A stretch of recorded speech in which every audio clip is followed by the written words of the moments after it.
ప్రభు శిష్యులు అనే ఈ శీర్షికలో మనం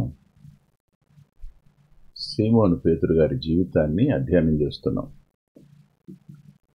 సహజంగా ఆయన జీవితాన్ని అధ్యయనం చేసే విధానానికి భిన్నంగా మనం ఈ అధ్యయనాన్ని ప్రారంభించాం. కొనసాగించుకోవడానికి ప్రభు సాయం చేస్తున్నారు. ప్రతి వ్యక్తి ఆయన లోపాలతో ప్రారంభిస్తాడు. మనం ఆయనలో ఉన్న శ్రేష్టతలతో ప్రారంభించాం. అంతేకాదు, దేవుడు ఆయనకిచ్చిన ఆధిక్యతను కూడా చెప్పుకున్నాం. మరో మాట, ఈ దినాన్న పరలోకం ఆయనకిచ్చిన, ఆయన ఎడల చూపిన మంచితనం, ఆయనకిచ్చిన ప్రత్యక్షతలు, ఇవి నిజంగా ఆశ్చర్యకరమైనవి. మిగిలిన శిష్యులకు పేతురు గారికి ఉన్న ఒక వ్యత్యాసం మనకు కనపడుతుంది. ఆ వ్యత్యాసాన్ని మనం అధ్యయనం చేయడానికి ముందు తలలో ఉంచి ప్రార్థన చేసుకుందాం. ప్రేమగల మా ప్రియ తండ్రి, పరిశుద్ధుడు అయిన గొప్ప దేవ, కృప చూపించడంలో విసిగినటువంటి వారు మీరు, మా అంతరంగాలన్నిటిని ఎరిగిన వారు మీరు. మేము కేవలం వట్టివాళ్ళం,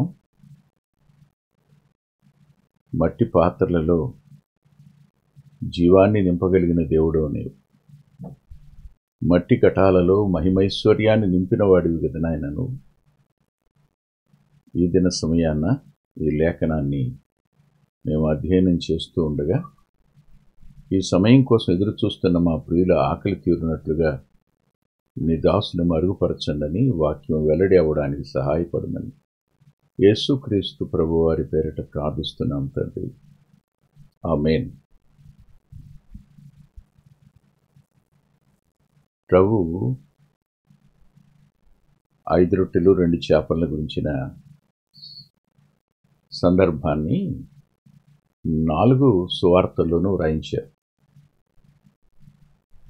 4 సువార్తలలోనూ వ్రాసిన ఒకే ఒక సంఘటన ఇది.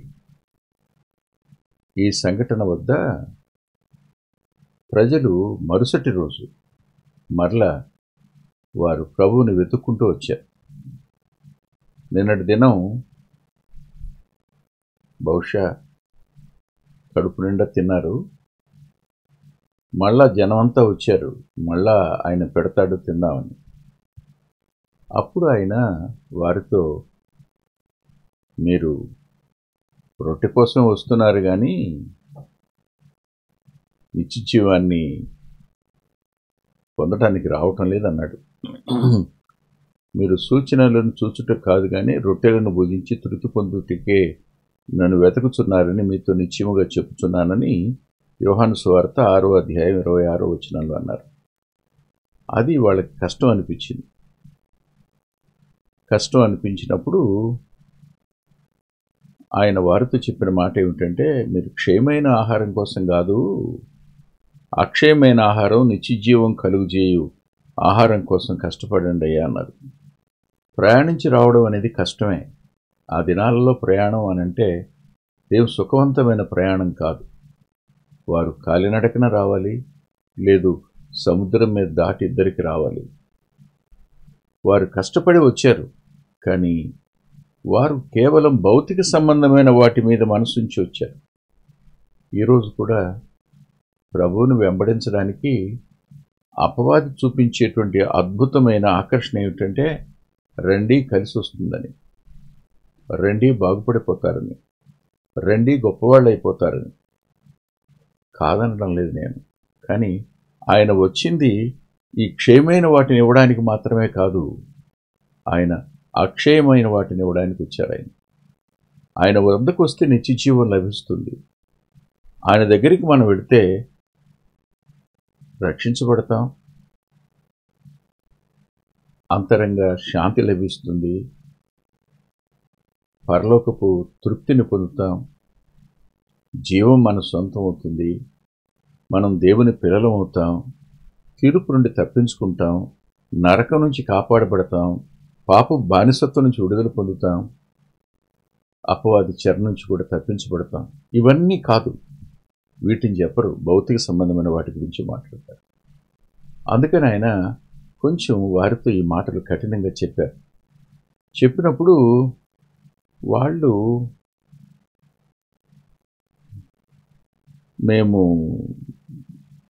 నిన్ను విశ్వసించడానికి నువ్వే సూచిక్రియ చేస్తావు చెప్పు అని అడిగారు.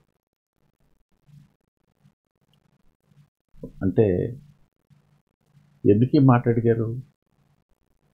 నిన్న చేసింది కనపడలేదు వాళ్ళకి, మళ్ళీ ఇప్పుడు ఎందుకు అడుగుతున్నారు? మళ్ళీ రెండోసారి ఏదైనా చేస్తే మళ్ళీ తినిపోదాం అనుకున్నారేమో తెలియదు నాకు. అప్పుడు ఆయన అన్నాడు అని వాళ్ళు అన్నారు, మోషే మాకు మన్నానిచ్చాడు మా పితరులకు అన్నాడు. మన్నానిచ్చిన వాడు ఈయనే కదా, వాళ్ళకి అర్థమైతేగా. అప్పుడు అన్నాడు ఆయన, మోషే మీకు ఇవ్వలేదు, పరలోకమందున నా తండ్రి మీకు ఇచ్చాడు, అయినా ఆ మన్నా తిని కూడా చచ్చిపోయారు, నేను జీవాహారం అయి ఉన్నాను అని చెప్పి పరలోకం నుంచి పంపబడిన జీవాహారాన్ని నేనే చెప్పాడు. 33వ వచనంలో, పరలోకం నుండి దిగివచ్చి లోకమునకు జీవమునిచ్చు నది దేవుడు అనుగ్రహించే ఆహారమైనది అనంటూ అడు తర్వాత నేనే జీవాహారం అని చెప్తాడు ఆయన.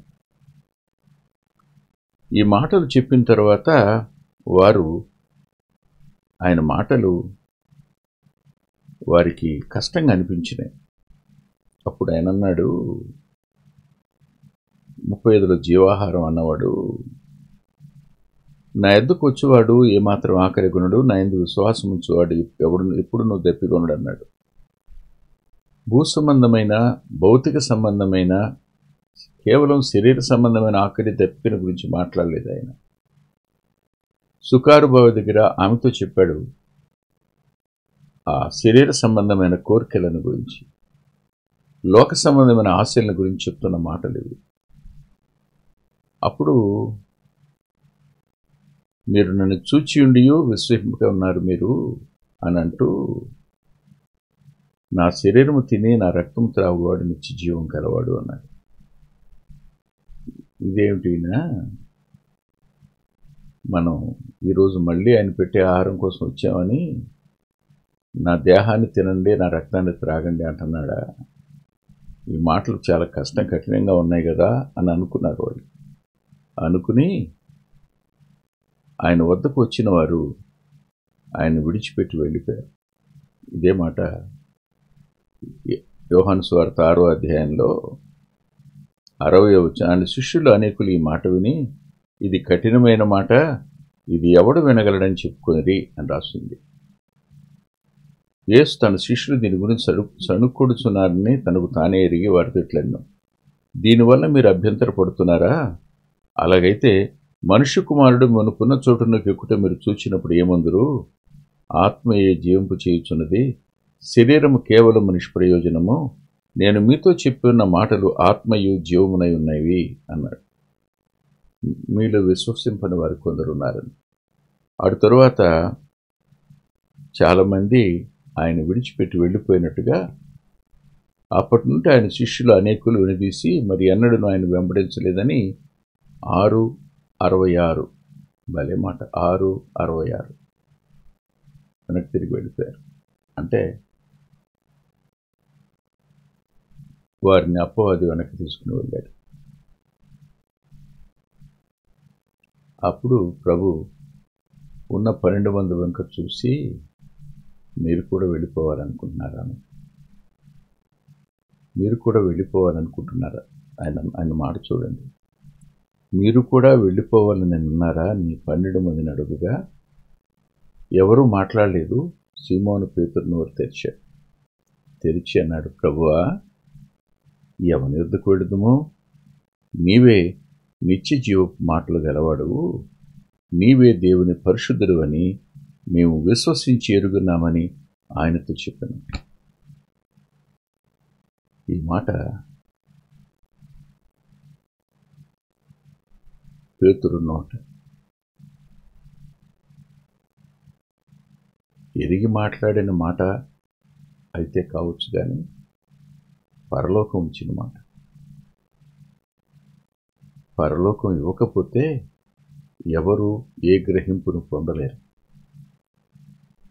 జ్ఞానులు గ్రహించలేని విషయాలను ఆయన పసిబాలురకు బయలుపరిచి ఉన్నాడనే సత్యం లూకాసు వార్తలో రాసింది.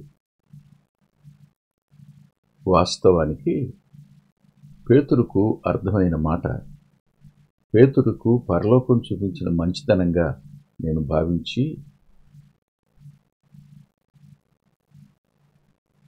అతనికి పరలోకపు మంచితనాన్ని ఈ వచనంలో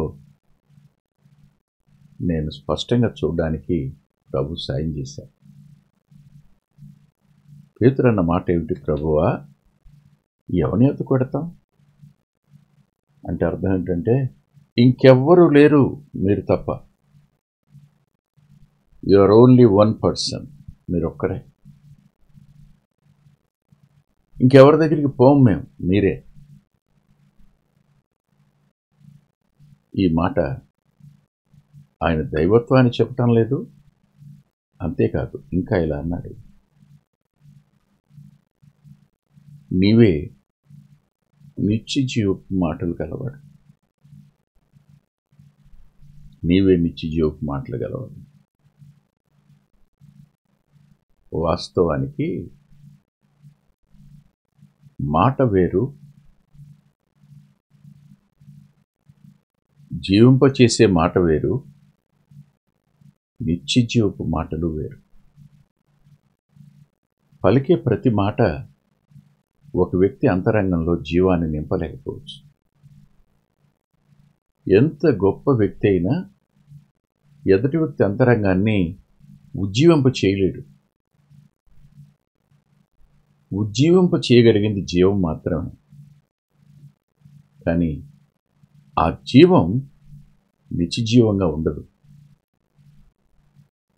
ఈరోజు ఓ తమ్ముడు నా దగ్గరికి వచ్చాడు అనుకోండి, బాధతో వచ్చాడు, అనారోగ్యంతో వచ్చాడు, మానసికంగా కృంగి ఉన్నాడు.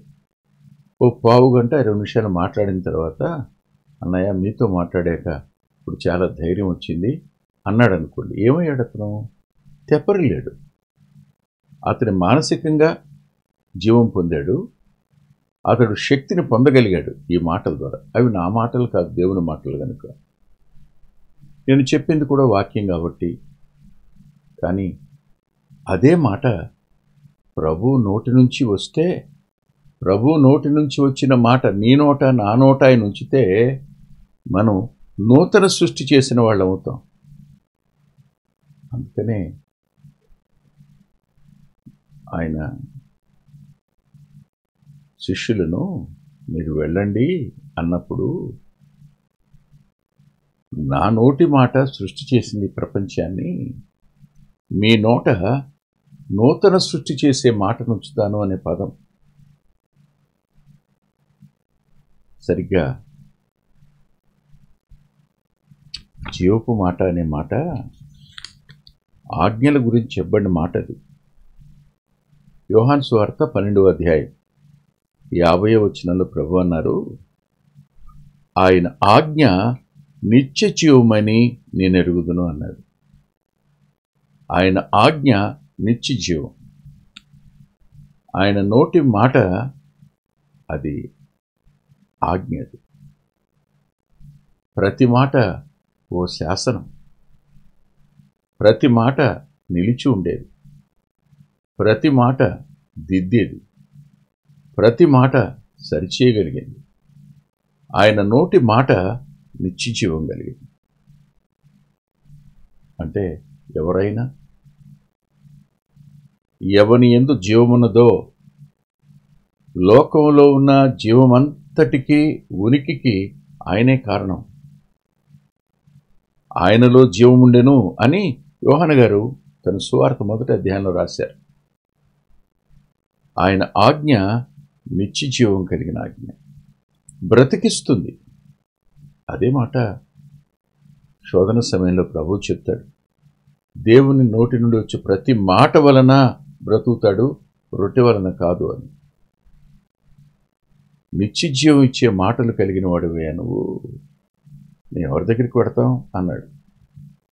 అంతేకాదు చూడండి, పరలోకం నుంచి పంపబడిన ప్రభు దూత అపోస్తల కార్యాల గ్రంథం 5వ అధ్యాయంలో ఆ రోజు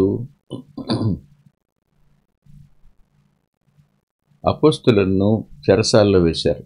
అంటే వారితో పాటు పేతురు కూడా ఉన్నాడు కదా. ఆ రోజు చూడండి, 5వ అధ్యాయం 18వ వచనం. అపోస్తలులను బలాత్కారముగా పట్టుకుని పట్టణపు చెరసాల్లో ఉంచిరి. అయితే ప్రభు దూత రాత్రివేళ చెరసాల తలుపులు తీసి వారిని వెలుపలకు తీసుకుని వచ్చి, మీరు వెళ్ళి దేవాలయంలో నిలవబడి ఈ జీవమును గురించిన మాటలన్నీ ప్రజలతో చెప్పుడిన వారితో నేను. ఏది జీవాన్ని గురించిన మాట? క్రీస్తేసు ప్రభువును గురించిన ప్రతి మాట జీవం కలిగిన మాట. ఆయన జననం మొదలుకొని ఆయన మరణ పునరుద్ధానాల వరకు వినపడే మాట మనిషిని మరణంలోంచి జీవంలోనికి దాటించే, మనిషిని రెండవ మరణంలో నుంచి నిత్య జీవంలోనికి దాటించే ఆ మాట. ఈ మాటలు చెప్పండి వెళ్ళి అని చెరసాల్లోంచి బయటకు తెచ్చిన తర్వాత ప్రభు దూత అపోస్తలులతో చెప్పడం, వారు తెల్లవారుగానే దేవాలయంకి వెళ్ళి మాట్లాడడం కనపడుతుంది. దేవాలయపు తలుపులు వేసినట్టే ఉన్నాయి, కానీ అపోస్తలులు వెలుపలకు వచ్చారు. ఏముంది? శక్తి ఉంది ఆ మాటలో. మరో మాట కూడా చెప్తాను. అదేమిటంటే, ప్రియుడైన యోహాను ఈ మాటలను తిరిగి పత్రిక రాస్తూ, మొదటి పత్రికలో ఆయన అన్న మాట మనందరికీ బాగా పరిచయమైన మాట కదా. ఆయన ఏమన్నారు చూడండి, నేను చదివి వినిపిస్తాను.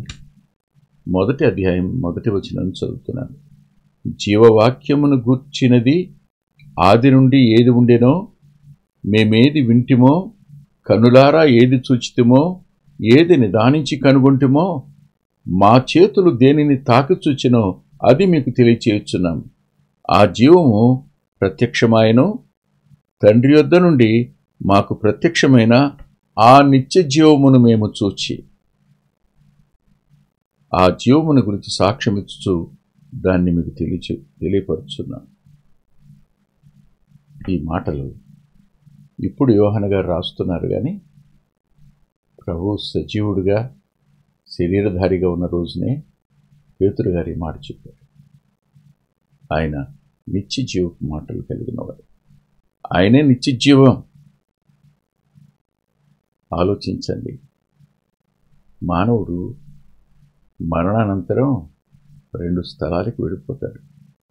ఒక స్థలం నిత్య మరణం, రెండవ స్థలం నిత్య జీవం.